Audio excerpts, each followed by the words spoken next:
केसों से भी बात करते हैं आज यूपीएससी का article 51 international peace. International peace का अर्थ होता है अंतर्राष्ट्रीय शांति। उस मुद्दे पर भारत क्या करेगा? भारत के 3 पॉइंट है। भारत क्या करेगा? अंतर्राष्ट्रीय शांति बढ़ाएगा, अंतर्राष्ट्रीय 2 देशों के बीच अच्छे संबंध बनाएगा, जैसे कि अभी अमेरिका और ईरान का युद्ध चल रहा है तो इनके बीच अच्छे संबंध बना। फिर रूस यूक्रेन में भी भारत की अहम भूमिका रही, जिसमें प्रधानमंत्री भारत के जो नरेंद्र मोदी जी, उन्होंने काफी शानदार भूमिका निभाई थी रूस और यूक्रेन के संबंधों में। इंटरनेशनल लॉ का सम्मान करेगा, ये सबसे बड़ी खासियत है भारत की। आर्टिकल 51 है फंडामेंटल ड्यूटीज, नागरिकों के 11 कर्तव्य मोस्ट इंपोर्टेंट है, देख लेना इसको एक बार। पहला है संविधान का पालन करना, संविधान का पालन करना, स्वतंत्रता सेनानियों का सम्मान करना, एकता और अखंडता, देश की रक्षा, चौथा पॉइंट देश की रक्षा करना, भाईचारा रखना, सांस्कृतिक विरासत का सम्मान करना, जैसे ताजमहल है, लाल किला है। इसके अलावा और भी कई ऐसी सांस्कृतिक विरासतें हैं, उनका सम्मान करना, जैसे कि अपना जो प्राकृतिक पर्यावरण बचाना, वैज्ञानिक सोच, वैज्ञानिक सार्वजनिक संपत्ति, उत्कृष्टता के अलावा सबसे मोस्ट इंपोर्टेंट शिक्षा का अवसर। शिक्षा का अवसर सबसे मोस्ट इंपोर्टेंट आर्टिकल में एक मौलिक कर्तव्य सबसे आखिरी वाला है। इसमें क्या होता है, 6 से 14 वर्ष तक के बच्चों को शिक्षा प्रदान करना हर माँ बाप का कर्तव्य होता है, वो अपने बच्चों को शिक्षा प्रदान करे।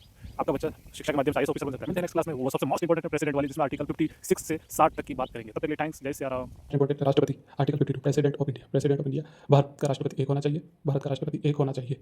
ये आर्टिकल 52 के तहत है। आर्टिकल 53 एग्जीक्यूटिव पावर, राष्ट्रपति के पास कौन कौन सी शक्ति रहती है? देश की सारी पावर जो रहती है वो राष्ट्रपति के पास रहती है।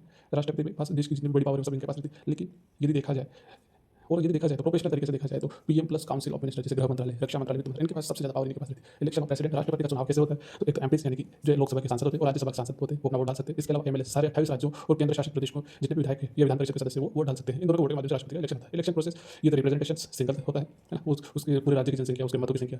टर्म ऑफ प्रेसिडेंट, राष्ट्रपति का कार्यकाल जो होता है वो 5 ईयर्स यानी 5 साल का होता है। री इलेक्शन, यस, राष्ट्रपति दोबारा चुनाव लड़ सकते हैं, ये अपन को याद रखना है, राष्ट्रपति दोबारा चुनाव लड़ सकते हैं। क्वालिफिकेशंस, एक तो भारत नंबर 1 3 पॉइंट, भारतीय नागरिक होना चाहिए, भारतीय नागरिक होना चाहिए, आयु 35 वर्ष से अधिक होनी चाहिए, कम से कम 35 वर्ष या उससे अधिक आयु होनी चाहिए, लोकसभा का सदस्य बनने योग्य हो। कंडीशंस, राष्ट्रपति जब राष्ट्रपति का पद उनके पास रहता है तो कोई भी सरकारी पद पर नहीं रह सकते हैं। ये आर्टिकल 59 जो है, कोई भी सरकारी पद पर नहीं रह सकते। आधिकारिक आवास राष्ट्रपति का जो होता है वो राष्ट्रपति भवन नई दिल्ली में स्थित है, वो याद रखना। भारत के वर्तमान राष्ट्रपति द्रौपदी मुर्मू है और राष्ट्रपति जो होता है वो देश की रक्षा सेवा की शपथ लेता है, देश की सेवा और रक्षा की शपथ लेता है। वर्तमान में कमेंट करके बताना कि भारत के प्रथम राष्ट्रपति कौन थे। तब तक मिलते हैं नेक्स्ट क्लास में आर्टिकल 61 से 65 की बात करेंगे। तब तक के लिए थैंक्स। क्लास लाइक शेयर बात करेंगे राष्ट्रपति के सभी 10 आर्टिकल। देखिए, पहला आर्टिकल राष्ट्रपति का पार्ट 2, आर्टिकल 61 राष्ट्रपति का महाभियोग इम्पैक्टमेंट। राष्ट्रपति यदि संसद संविधान के किसी भी नियम का उल्लंघन करता है तो उसको हटाने का अधिकार सिर्फ और सिर्फ संसद के पास है। इस स्थिति में उसको संसद हटा सकती है। संविधान का उल्लंघन करना, अगर राष्ट्रपति संविधान के नियम के तहत काम नहीं करते तो उनको संसद हटा सकती है। संसद के 2 सदन होते हैं, लोकसभा और राज्यसभा। आर्टिकल 62 चुनाव कब होगा? राष्ट्रपति का चुनाव जो पद खाली होने के 6 महीने के अंदर चुनाव हो जाएगा।